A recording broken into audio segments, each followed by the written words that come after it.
dia. Todo mundo ouviu aí? Bom, primeiramente agradecer então a organização do evento, os meus colegas de mesa, vou ser breve, né, para que todos tenham tempo de falar. Desejar uma ótima semana, né, essa primeira semana tecnológica, espero que seja um sucesso, né, que vocês aproveitem as diversas atividades, se envolvam, e para quem é meu aluno, está valendo aquela nota, né? Está confirmado. Depois vamos passar uma lista, tá bom? Bem, gente, essa mesa, nós tivemos a oportunidade de fazer uma espécie de ensaio, né, algumas semanas atrás, e tivemos a oportunidade de conversar, discutir e reelaborar algumas coisas. Para quem me conhece, né, eu sou do Departamento Acadêmico de Ciências Humanas e eu sou da área de História. Sou o único historiador do campus, né? Eu posso falar qualquer bobagem na área de História. Apesar que às vezes dá tempo de vocês conferirem as informações, né? O título da minha fala, vocês conseguem ver aí, tá? Tá legal? O título da minha fala eu parodiei de um geógrafo francês chamado Yves Lacoste, que ele tem um livro que se chama Geografia. Isso serve em primeiro lugar para fazer a guerra. Só troquei a palavra geografia, que também para alguns é uma ciência, por ciência em geral.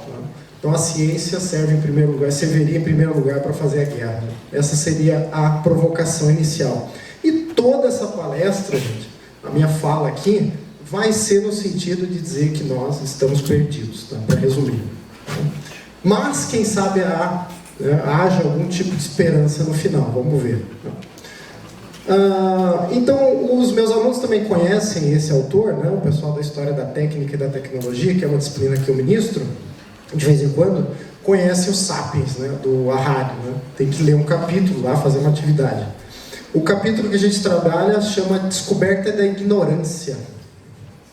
A História do Sapiens é um livro que vendeu já aproximadamente 30 milhões de exemplares no mundo, traduzido para 60 idiomas, que inclusive virou, gente, pessoal que não gosta muito de leitura, que não é o caso da engenharia, né?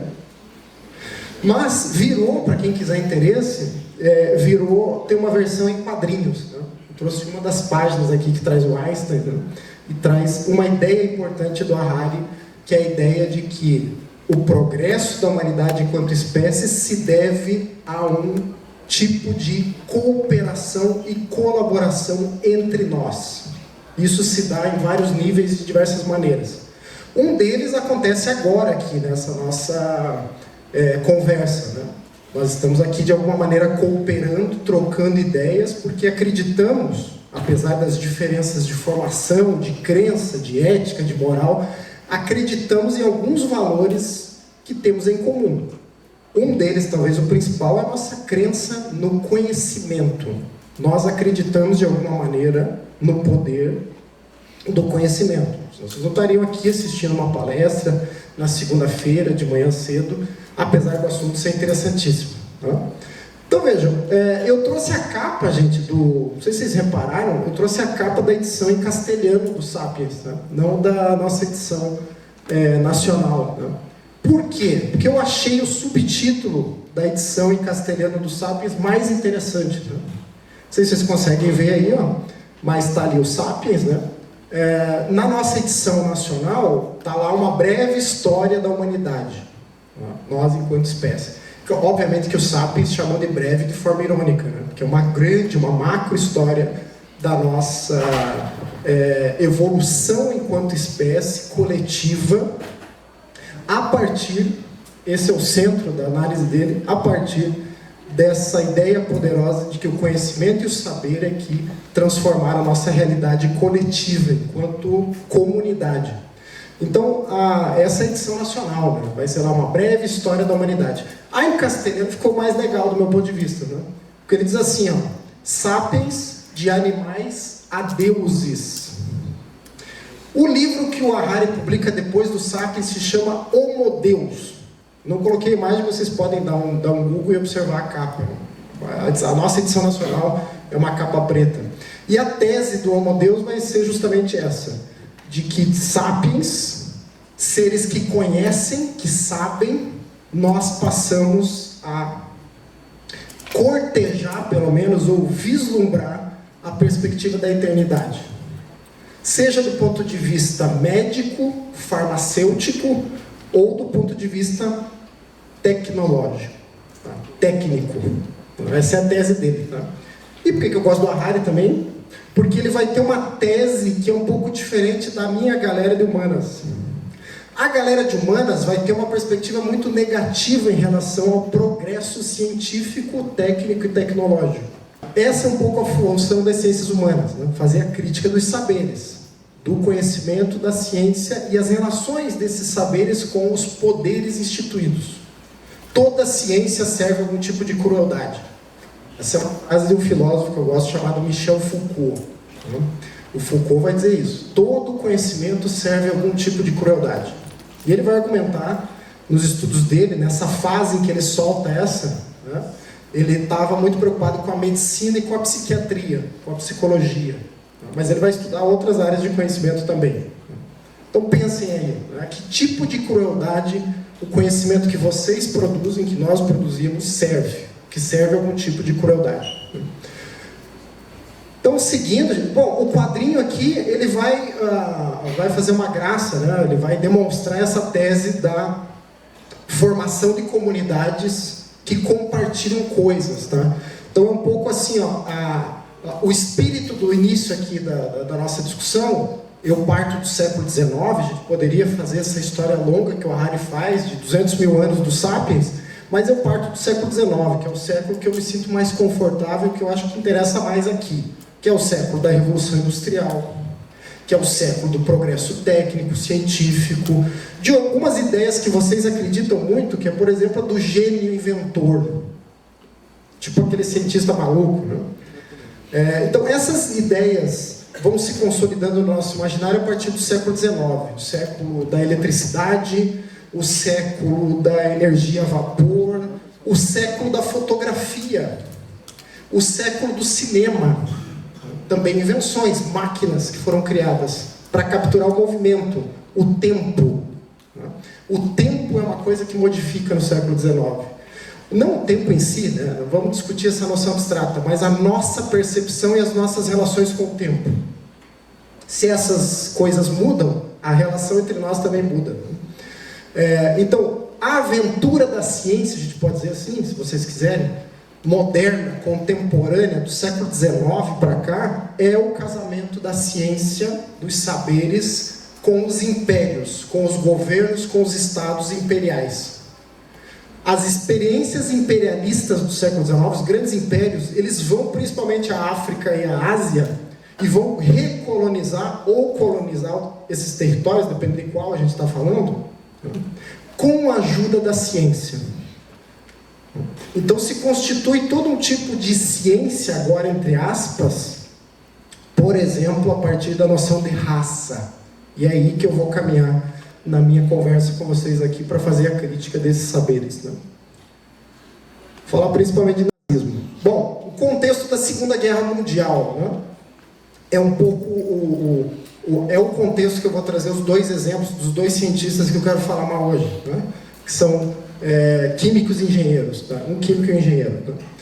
O contexto da Segunda Guerra Mundial, aqui tem esse mapa mental, acho fácil na internet, só para relembrar um pouco o conflito, tá? As fases dele, os lados da guerra, vocês sabem, os aliados, o lado fascista nazista, né? Com a Alemanha, Itália, principalmente Japão. Tem a questão obviamente das ciências, né? Que foram muito importantes. Toda guerra faz avançar a ciência, né? As pessoas também gostam muito de dizer isso, né? Quase como se fosse uma justificativa. E, por fim, claro, o conflito encerrando da forma que se encerrou com as armas nucleares. Tá? Não sei se vocês viram o Prêmio Nobel da Paz que saiu esses dias? Digam sim, só para continuar. Sim. Obrigado. Sim, o Prêmio Nobel saiu esses dias, foi semana passada, né? Acho que quinta ou sexta-feira, e saiu para uma organização japonesa que reúne sobreviventes do ataque nuclear de Hiroshima e Nagasaki. E qual que é a luta deles, desses sobreviventes e das pessoas ligadas a essa organização? É o fim, a destruição das armas nucleares no mundo. Coisa de gente de humanas, né? Pergunto para vocês, vai acontecer? A curto, médio prazo? Não temos perspectivas, né? Enfim, ascensão do nazismo, gente, é aqui que eu vou me concentrar, tá? Para convencer vocês das ideias que eu quero trazer hoje, obviamente que eu trago um exemplo extremo do nazismo, né? Ciência foi muito bem instrumentalizada pelos nazistas. Aliás, os regimes autoritários fazem isso, né? A técnica e a ciência servem muito bem a esses regimes políticos, tá? Ou antipolíticos, apolíticos, né? Daqui a pouco vamos chegar nesse ponto. Por quê? Né? Desde o século XIX, de novo, os estados, os governos entenderam os poderes que as ciências poderiam fornecer a esses estados. Seja do ponto de vista daquilo que a gente chama de burocracia estatal, a organização das instituições, ou seja, através da aplicação dessa ciência.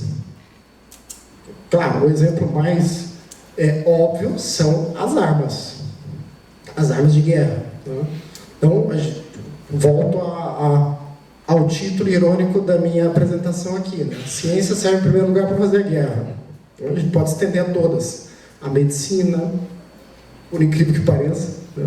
Já vamos chegar lá. Vou citar um médico também nazista, né? Que morreu no Brasil. Então vejam, a ideologia nazista vai se fundamentar numa ideia básica, tem várias, né? Um sistema complexo, mas aquela que eu quero destacar aqui é a ideia de raça, né? E de raça superior. Naquele contexto, vocês sabem muito bem, já viram filmes, acredito eu, séries, conversaram, fizeram ensino médio. Todo mundo tem ensino médio? Sim, né? Não. Tem gente meio... Não. Então tá bom. Mas, vocês lembram lá de filme ou de série, de alguma coisa que vocês viram, que dentro dessa concepção de uma raça superior, se você diz que existe uma raça superior, é porque existem inferiores, né? E o grande problema, o mal que foi identificado no caso da Alemanha nazista, era o judeu, né? O judeu era a grande figura, mas não apenas, né?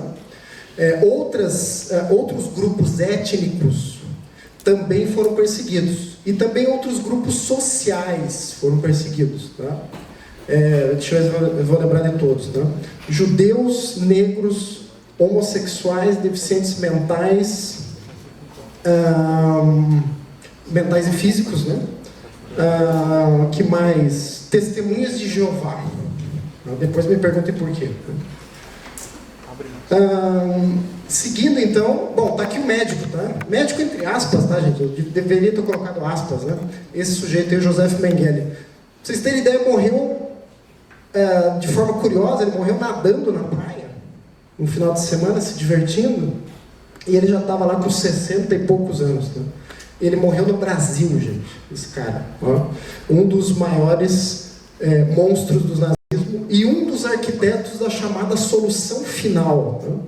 Vocês sabem, né? A gente sabe que uma guerra tem custo, custa muito para o Estado. A Alemanha abriu várias frentes de combate com vários países importantes. E chegou um momento em que a guerra estava se tornando muito custosa, muito cara para os alemães. Então, a solução final foi uma solução política, mas que só se tornou possível por questões técnicas, científicas. Ouso dizer. Né? Então, sem a ajuda de determinados cientistas, eu vou citar alguns, né? A chamada solução final, o que fazer com os judeus que estavam presos nos campos de concentração, não teria se tornado possível. Esse é o meu ponto. De novo, né? A aliança entre ciência e império, ou ciência e Estado, ciência e política, é uma síntese da nossa história contemporânea. Né? Para o bem e para o mal. Né? Pode servir para criar vacina, né? Para imunizar populações. Mas também já serviu ao longo da história para produzir extermínio, morte, né? Segregação racial, por exemplo, mas também pode ser desigualdade econômica. Então tá aí o monstro, tá? O Mengele que morreu no Brasil. O cadáver dele, se eu não estou enganado, vocês podem dar uma conferir, ele estava na USP, ele foi feita a exumação, fizeram todos os testes de DNA para comprovar a identidade dele. Então vocês sabem também, já ouviram isso de alguma maneira em em filmes e séries, etc., que muitos nazistas, depois da Segunda Guerra Mundial, fugiram, alguns fugiram para vários lugares do mundo.